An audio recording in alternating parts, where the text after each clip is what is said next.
بسم الله الرحمن الرحيم. قد أفلح المؤمنون الذين هم في صلاتهم خاشعون والذين هم عن اللغو معرضون.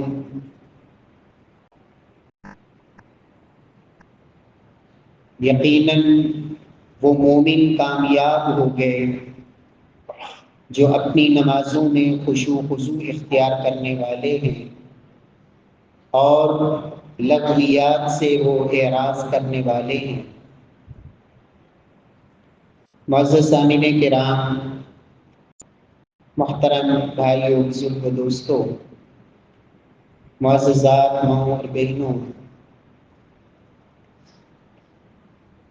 گزشتہ خطبہ جمعہ میں نماز جو دین اسلام کا ایک عظیم رکن ہے،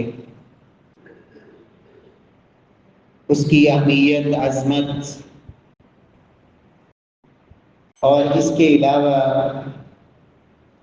نبی صلی اللہ علیہ وسلم نے وہ 3 جانور جن کی حرکات نماز کے اندر ممنوع ہیں، ان کا تذکرہ ہوا۔ دعا ہے کہ رب کائنات ہماری زندگی کا جو اصل مقصد ہے، وَمَا خَلَقْتُ الْجِنَّ وَالْإِنسَ إِلَّا لِيَعْبُدُونَ، کہ جن و انس ان کو اللہ نے پیدا کیا ہے تاکہ ایک اللہ وحدہ لا شریک کی یہ عبادت کریں۔ اور عبادت میں جو ایک سب سے اہم عبادت نماز ہے، رب کائنات ہمیں اس نماز کو اس انداز میں پڑھنے کی اللہ توفیق بخشے جیسے نبی صلی اللہ علیہ وسلم نے صحابہ کرام کو یہ پڑھائی سکھائی۔ اس لیے کہ اللہ کے رسول کا فرمان ہے صلو کما رأیتمونی اصلی، کہ لوگوں نماز یہ عبادت اس انداز میں کرو جیسے مجھے کرتے ہوئے دیکھتے ہو۔ اگر انسان عبادت کے اندر کوئی بھی اپنا طریقہ اختیار کرے اور اس طریقے پر پھر وہ جتنی مرضی شدت سے کاربند ہو جائے، تعداد کے لحاظ سے وہ جتنی مرضی کثیر تعداد میں وہ عبادت کرنے لگ جائے، لیکن اگر وہ اللہ کے رسول کا طریقہ مبارک نہیں ہے تو انسان کی اس عبادت کی کوئی ویلیو نہیں۔ ایک طرف ایک شخص سیدنا سلمان فارسی رضی اللہ تعالی عنہ یہ فرمایا کرتے تھے کہ زندگی اللہ نے اسے دی، اس نے آنکھ کھولی، جب ہوش سنبھالی تو وہ بیت اللہ میں چلا گیا، حجر اسود کے سامنے کھڑے ہو کر اس نے عبادت شروع کر دی، بیت اللہ کا طواف کرتا ہے، بیت اللہ کے اندر ہی نمازیں پڑھتا ہے، ہر بیت اللہ کے چکر میں حجر اسود کا بوسہ لیتا ہے۔ جہاں ایک نماز 1,00,000 نماز سے بھی زیادہ اجر رکھتی ہے عام جگہوں پر، ساری زندگی اس نے بیت اللہ میں حجر اسود کے سامنے کھڑے ہو کر گزار دی، بیت اللہ سے باہر نکلا ہی نہیں، حتیٰ کہ 100 سال کے لگ بھگ اس کی عمر ہوئی اور اس نے ساری زندگی وہیں گزار دی، اس کا جنازہ بھی بیت اللہ سے اٹھا۔ سیدنا سلمان فارسی فرمایا کرتے تھے کہ کل قیامت والے دن یہ شخص جب رب کے سامنے کھڑا ہوگا تو اہل سنت کے جھنڈے کے نیچے نہیں ہوگا بلکہ اہل بدعت کے جھنڈے کے نیچے کھڑا ہوگا، اس لیے کہ اس نے زندگی بھر عبادت تو کی لیکن طریقہ وہ اختیار کیا جو جناب محمد رسول اللہ صلی اللہ علیہ وسلم کا طریقہ نہیں، جو صحابہ کرام کا منہج، اللہ کے نبی کا بتایا ہوا دین نہیں۔ میرے پیارے بھائیوں، نبی صلی اللہ علیہ وسلم کی جو سیرت طیبہ ہے، آج بہت سارے ہمارے مسلمان بھائی بڑے فخر میں بعض بزرگوں کے بارے میں یہ بات کہے جاتے ہیں کہ ان کی زندگی کا یہ معمول تھا کہ ہر رات وہ 1000 رکعت نفل پڑھا کرتے تھے۔ انہوں نے تو ہمیشہ 40 سال کی عمر عشاء کے وضو کے ساتھ انہوں نے فجر کی نماز ادا کی، ساری رات وہ عبادت میں مصروف رہتے۔ میرے پیارے بھائیوں، ایمانداری سے بتائیں اللہ کے نبی صلی اللہ علیہ وسلم کا کیا یہی طریقہ تھا؟ کیا یہ ان کی تعریف ہے یا ان کی مذمت ہے؟ نبی کائنات صلی اللہ علیہ وسلم نے جو نماز پڑھی، سیدہ عائشہ صدیقہ رضی اللہ تعالی عنہا سے جب یہ سوال ہوا کیف کان خلق رسول اللہ صلی اللہ علیہ وسلم، اللہ کے نبی کا طریقہ کار، آپ کا اخلاق تو ہمیں بتائیے، تو سیدہ عائشہ نے فرمایا کہ کیا تم سورۃ المومنون کی پہلی 10 آیتیں پڑھتے ہو؟ 18واں پارہ، پہلی 10 آیتیں، یہی اللہ کے نبی کا اخلاق، اللہ کے نبی کی پوری زندگی کا خلاصہ۔ قد افلح المؤمنون الذین هم فی صلاتهم خاشعون۔ اللہ رب العزت کے سامنے نماز خشوع والی، تواضع والی، انکساری والی، توجہ والی، پیارے پیغمبر نے تو زندگی بھر، سیدہ عائشہ فرماتی ہے پوری رات، ما کان یزید فی رمضان ولا فی غیری علی 11 رکعہ، آپ نے تو پوری زندگی 11 رکعتوں سے زیادہ رمضان غیر رمضان میں رات کو پڑھی ہی نہیں، لیکن وہ نماز کیسی ہوتی تھی؟ ایک ہی رکعت میں آپ پڑھے ہیں، سورہ بقرہ بھی پڑھ کے، سورہ نساء بھی پڑھ دی، سورہ آل عمران بھی، ایک ہی رکعت میں۔ ایمانداری سے بتائیں ایک یہ نماز ہے اور جس میں 1000 رکعت گنتی پوری کرنی ہے، کیا یہ وہ نماز اس طرح کی نماز نہیں ہوگی جس سے اللہ کے نبی نے منع فرمایا؟ لوگوں ٹھونگوں والی کبے کی طرح ٹھونگے مار کے آپ نے نماز نہیں پڑھی، اللہ کے نبی نے اس سے منع فرمایا۔ تو پیارے بھائیوں، اللہ ہمیں وہ نماز نصیب فرما دے جو جناب رسول اللہ صلی اللہ علیہ وسلم نے پڑھی اور صحابہ کرام کو سکھایا۔ نبی صلی اللہ علیہ وسلم فرماتے ہیں، سیدنا عقبہ بن عامر کی روایت، فرمایا ایک شخص وضو کرتا ہے، خوبصورت وضو کرتا ہے، فَيُسْبِغُ الْوُضُوءَ ثُمَّ يَقُومُ فَيُصَلِّي، رب کے سامنے آ کے کھڑا ہوتا ہے، نماز شروع کرتا ہے، حَتَّى يَعْلَمَ مَا يَقْرَأُ، اسے پتہ ہے کہ وہ کیا پڑھ رہا ہے، يُقْبِلُ بِوَجْهِهِ وَقَلْبِهِ، مکمل توجہ کے ساتھ، دل بھی حاضر ہے، توجہ کے ساتھ، چہرے کو بھی رب کے سامنے جھکائے ہوئے، متوجہ کیے ہوئے 2 رکعت نماز ادا کرتا ہے۔ إِلَّا انْفَتَلَ، جب 2 رکعت سے سلام پھیرتا ہے، رَجَعَ كَيَوْمٍ وَلَدَتْهُ أُمُّهُ، اللہ گناہوں سے ایسے صاف کر دیتے ہیں کہ جیسے اس کی ماں نے اسے آج ہی جنم دیا۔ میرے پیارے بھائیوں، ایسی 2 رکعت اللہ نصیب فرما دے، یہ بہتر نہیں اس نماز سے کہ جس نماز کے بعد لکھا جائے کہ کائنات کا بدترین چور ہے جو چوری کر کے یہاں سے جا رہا ہے، یہ تو منافق کی نماز ہے۔ نبی صلی اللہ علیہ وسلم نے یہ ٹھونگوں والی نماز، یہ چور والی نماز جس میں رکوع سجدہ مکمل نہیں، اطمینان نہیں، اعتدال نہیں، رب کائنات ہمیں ایسی نمازوں سے اللہ محفوظ فرمائے اور وہ نماز نصیب فرما دے جو رب کائنات کے ہم شرف قبولیت کا درجہ حاصل کرے۔ پیارے بھائیوں، اللہ کے رسول صلی اللہ علیہ وسلم نے نماز کے اندر جن جانوروں کی حرکات آپ نے ان سے منع کیا، 3 گزشتہ جمعے میں ہم نے ذکر کی،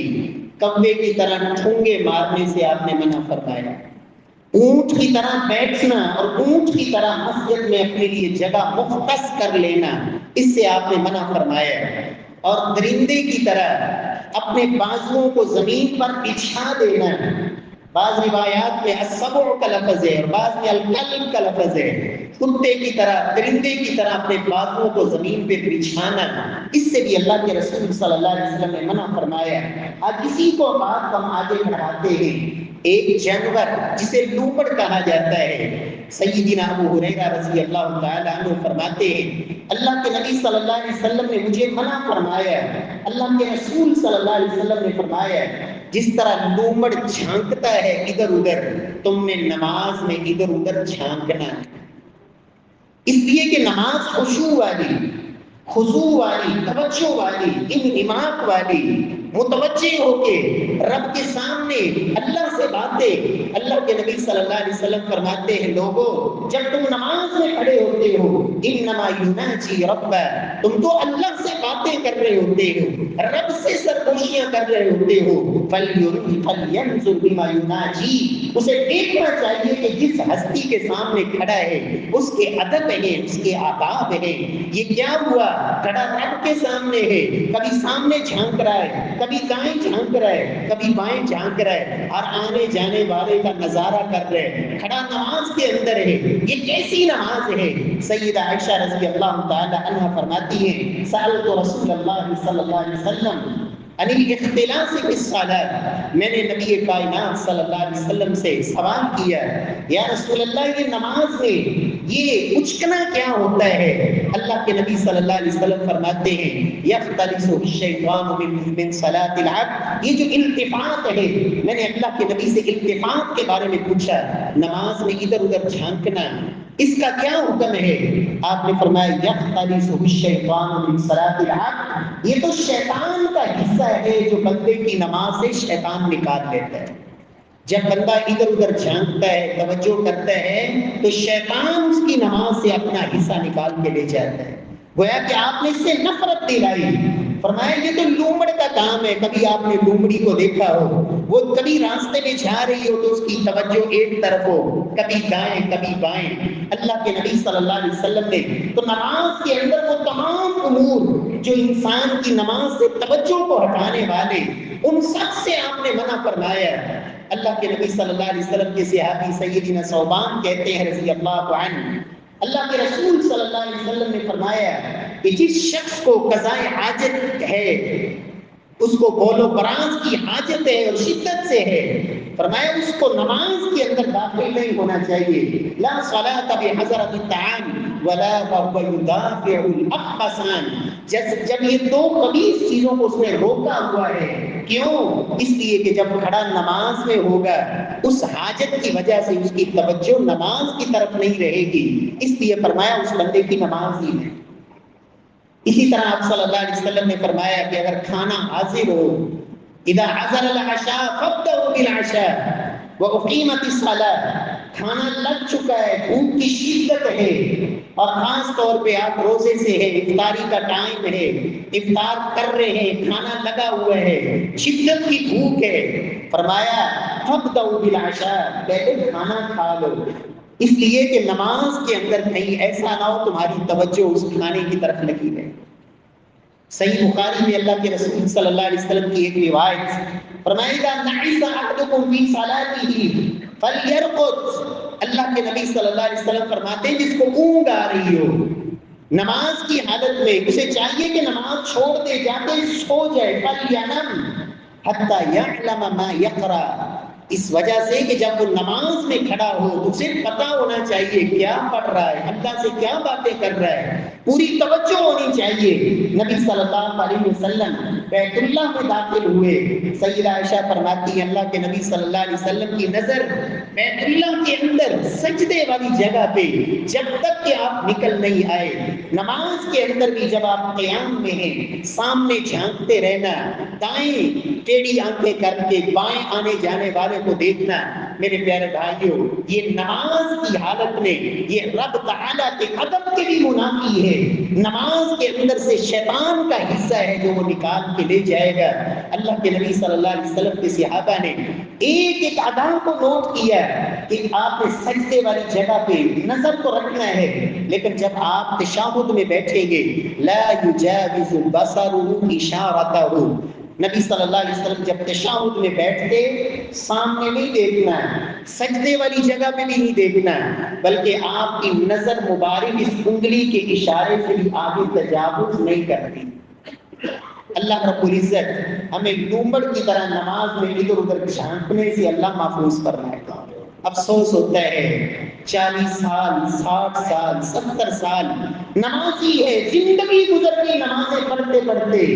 لیکن حالت کیا ہے؟ اللہ بیت اللہ میں بھی لے جائیں تو وہاں بھی کھڑے ہوتے ہیں اور سامنے نظارے کر رہے ہوتے ہیں نماز کی حالت میں۔ میرے پیارے بھائیوں، نماز کی حالت میں آپ اپنے اللہ سے باتیں کر رہے ہیں، رب سے مناجات پوری توجہ کے ساتھ، اور ایسی خشوع اور عاجزی والی نماز، اس لیے کہ اللہ کے رسول نے فرمایا تھا اول ما یرفع من هذه الامه الخشوع فی الصلاۃ، لوگوں سب سے پہلی چیز جو لوگوں کی اس امت سے اٹھ جائے گی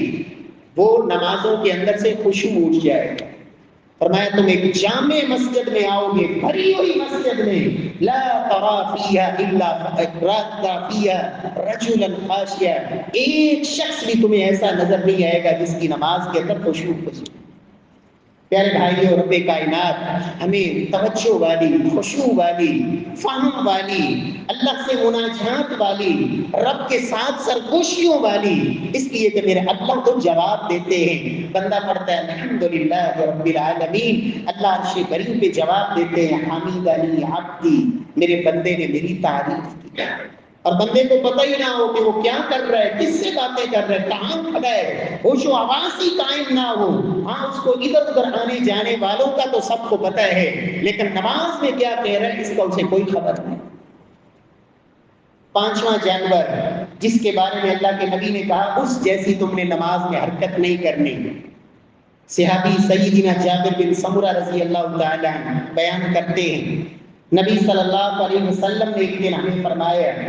ما بی اراکم رافعی ایدیکم کانها اذناب خیر شمس اسکنوا فی الصلاۃ، صحیح مسلم کی 430 نمبر روایت۔ اللہ کے رسول صلی اللہ علیہ وسلم فرماتے ہیں میرے صحابہ مجھے کیا ہے کہ میں تمہیں دیکھتا ہوں تم اپنے ہاتھوں کو اس طرح نماز میں اٹھا رہے ہو، اس طرح حرکت دے رہے ہو جس طرح شریر گھوڑوں کی دمیں ہوتی ہیں، شریر گھوڑوں کے دموں کی طرح تم اپنے ہاتھوں کو نماز میں حرکت دے رہے ہو۔ اسکنوا فی الصلاۃ، نماز میں سکون اختیار کیا کرو۔ شریر گھوڑے کی دموں کی طرح نماز میں ہاتھوں کو حرکت دینا، اس سے اللہ کے نبی صلی اللہ علیہ وسلم نے منع فرمایا۔ میرے پیارے بھائیوں، امانت داری یہ تھی، حق یہ تھا کہ حدیث پوری بیان کی جاتی، لیکن جب اللہ کا حیا نہ ہو، اللہ کا خوف اور ڈر نہ ہو، اور محمد الرسول اللہ صلی اللہ علیہ وسلم کے ساتھ محبت، میرے پیارے بھائیوں جب انسان اس حد تک چلا جائے کہ میرے علاوہ کائنات میں اللہ کے نبی سے سچی محبت کرنے والا ہے ہی کوئی نہیں، تو پھر انسان اللہ کے نبی کی باتوں کے اندر بھی اپنا وہ جو عقل ہے، رائے ہے،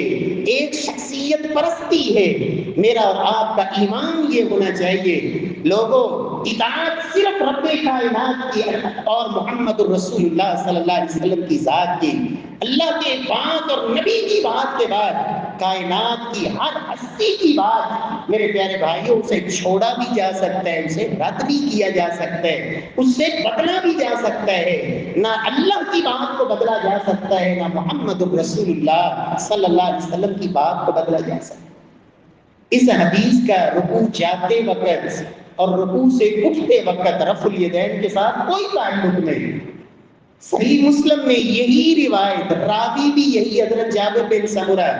اور اس سے اگلی حدیث 431 نمبر پہ سیم الفاظ صحابی بیان کرتے ہیں کہ اللہ کے نبی کے ساتھ جب ہم نماز پڑھتے،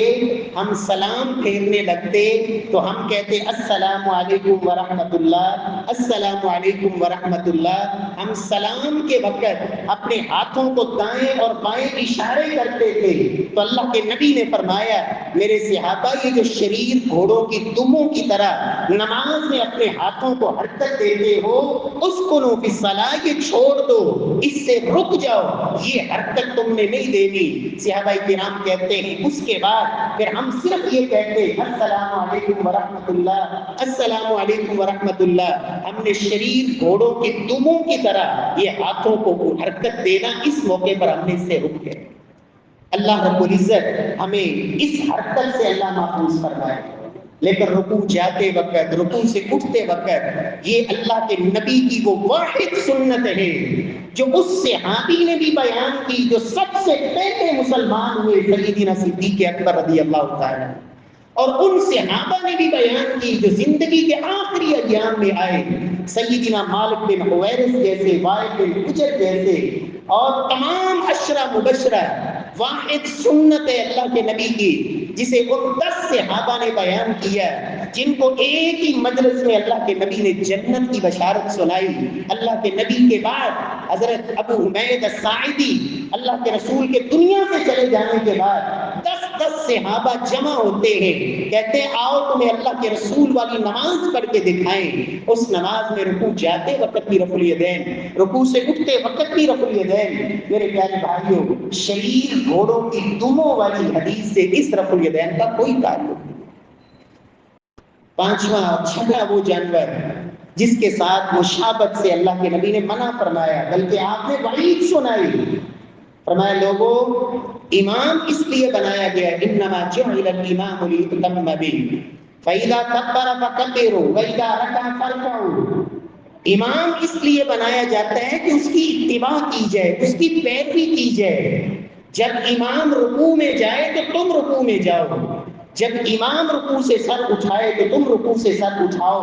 جب امام اللہ اکبر کہے تو تم اس کے بعد اللہ اکبر کہو۔ امام اس کی اتباع یہ فرض ہے۔ یہاں یاد رکھیں 4 چیزیں ہیں۔ ایک ہے امام سے سبقت لے جانا، امام سے آگے نکل جانا۔ امام ابھی رکوع میں ہے اور آپ رکوع سے اٹھ جائیں، امام ابھی کھڑا ہے اور آپ سجدے میں پہنچ جائیں، اسے کہتے ہیں مسابقت، یہ بھی ناجائز ہے۔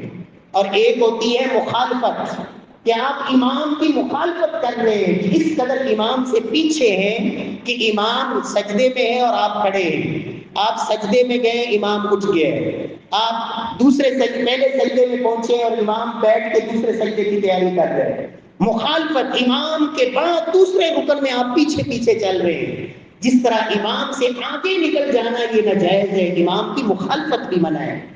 اور تیسری چیز ہوتی ہے مقارنت، کہ آپ برابر برابر چلتے جائیں۔ امام کھڑے ہیں آپ کھڑے، امام رکوع کے لیے جھکنے شروع ہوئے آپ ساتھ ہی جھک گئے، امام کے برابر ہی رکوع میں۔ ابھی امام سجدے میں جا رہے ہیں، وہ سجدے میں پہنچے نہیں اور آپ ان کے برابر ہی سجدے میں، یہ مقارنت بھی ناجائز ہے۔ اللہ کے نبی نے جس بات کا حکم دیا وہ ہے متابعت، امام کی پیروی کرنی ہے، امام کے پیچھے پیچھے چلنا ہے۔ اس نے اللہ اکبر کہا، آپ اللہ اکبر کہہ کے شروع ہو جائیں۔ وہ رکن میں جا رہا ہے، آپ اس کے پیچھے پیچھے اگلے رکن میں منتقل ہو جائیں۔ نہ آگے نکلنا ہے نہ پیچھے رہنا ہے، اور زیادہ مخالفت اور نہ ہی برابری، بالکل اس کی اتباع اور پیروی میں۔ اللہ کے رسول صلی اللہ علیہ وسلم نے فرمایا لوگوں اما یخشى الذی احدکم یرفع رأسہ قبل الامام ان یحول اللہ رأسہ رأس حمار۔ فرمایا اس شخص کو ڈر نہیں لگتا اللہ رب العزت سے، اسے خوف نہیں آتا جو امام سے پہل کرتا ہے کہ کہیں اللہ رب العزت اس کے سر کو گدھے کا سر نہ بنا دے۔ جو امام سے سبقت کرتا ہے اسے اللہ سے ڈرنا چاہیے۔ اب ہمارے یہاں کیا ہوتا ہے، ہمارے بہت سارے ایسے بھائی، جب اللہ کے نبی کی نماز میں جو طریقہ تھا، جب ہم اس طریقے سے ہٹتے ہیں تو کئی ایسے مواقع آتے ہیں کہ ہم امام سے آگے نکل چکے ہوتے ہیں۔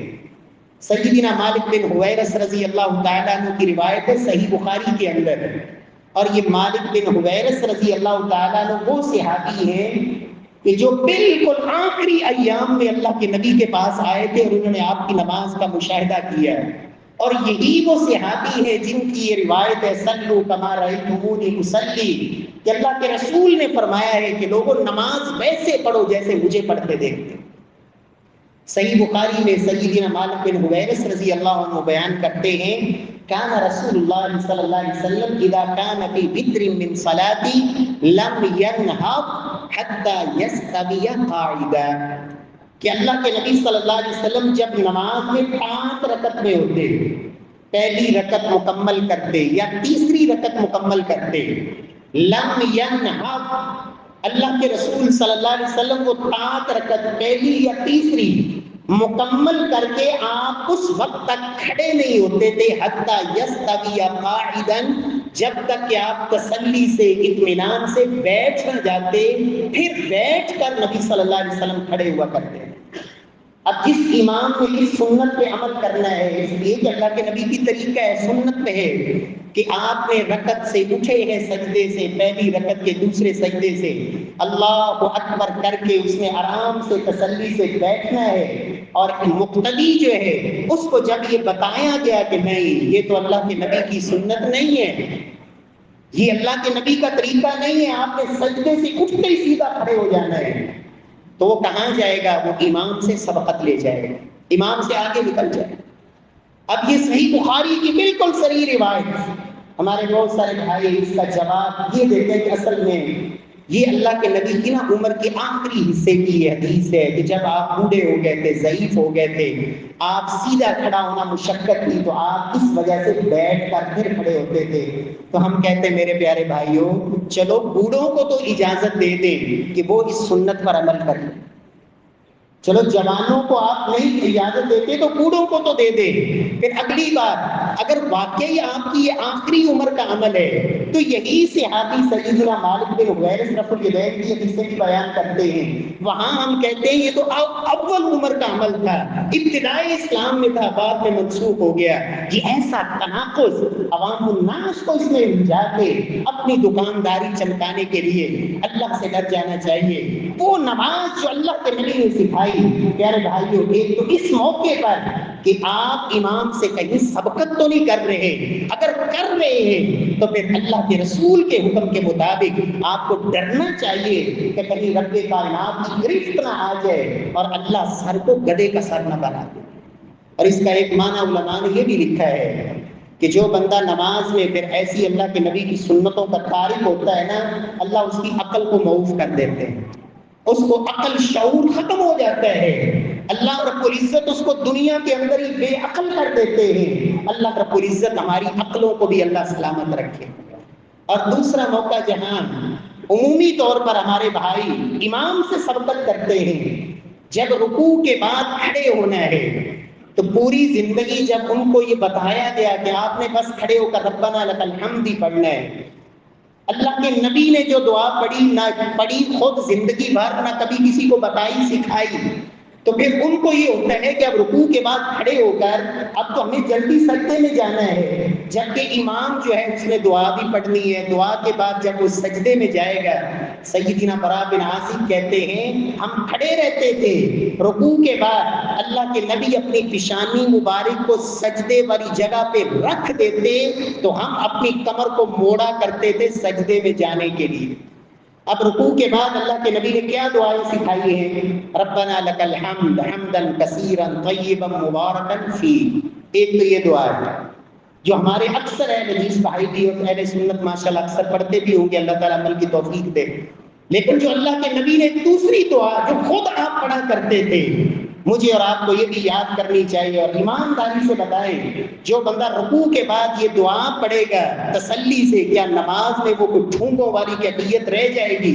اللہ کے رسول کیا پڑھتے ہیں؟ ربنا لک الحمد حمدا کثیرا طیبا مبارکا فیہ۔ اور دوسری روایت ربنا لک الحمد ملء السماوات وملء الارض وملء ما شئت من شیء بعد اہل الثناء والمجد احق ما قال العبد وكلنا لك عبد اللهم لا مانع لما اعطيت ولا معطي لما منعت ولا ينفع ذا الجد منك الجد۔ صحیح مسلم کی حدیث، اللہ کے نبی صلی اللہ علیہ وسلم رکوع کے بعد کھڑے ہو کر یہ مکمل دعا، اے اللہ ساری تعریفیں تیرے لیے، اتنی تعریفات جس سے زمین اور آسمان کا سارا خلا بھر جائے، زمینیں بھر جائے، آسمان بھر جائے، اس کا سارا خلا بھر جائے۔ اللہ ہم سب کے سب تیرے غلام ہیں، تیرے بندے ہیں۔ اللہم لا مانع لما اعطیت، اللہ جس کو تو دینے پہ آ جائے پوری دنیا اس کو وہ نعمت سے محروم نہیں کر سکتی، ولا معطی لما منعت، اللہ جس کو تو محروم کرنے پہ آ جائے پوری دنیا اس کو دینے والی ہو، اللہ اس کو کوئی کچھ نہیں نفع دے سکتا۔ اہل الثناء والمجد، اللہ ساری تعریفیں بھی تیرے لیے، ساری عظمت اور بزرگی بھی تیرے لیے، اللہ یہ ساری تعریف کے کلمات تیرے لیے۔ پیارے بھائیوں، جب ہم یہ دعا پڑھ کے سجدے کے لیے جائیں گے تو کبھی بھی امام سے ہم سبقت نہیں کریں۔ اللہ رب العزت سے دعا ہے خالق ارض و سما ہمیں وہ نماز نصیب فرما دے جو نماز انسان کو بے حیائی سے بھی روکتی ہے، برائی سے بھی روکتی ہے، فحاشی عریانی سے بھی روکتی ہے، انسان کی نظر میں بھی حیا پیدا کرتی ہے، دل میں بھی ایمان پیدا کرتی ہے، اور غیرت اور ایمان اس کے اندر اللہ اس عبادت کے ذریعے لاتے ہیں۔ اللہ رب العزت ہماری عبادات کو قبول فرمائے، رب کائنات عمل کی توفیق بخشے۔ واقول قولی ھذا وآخر دعوانا الحمد للہ۔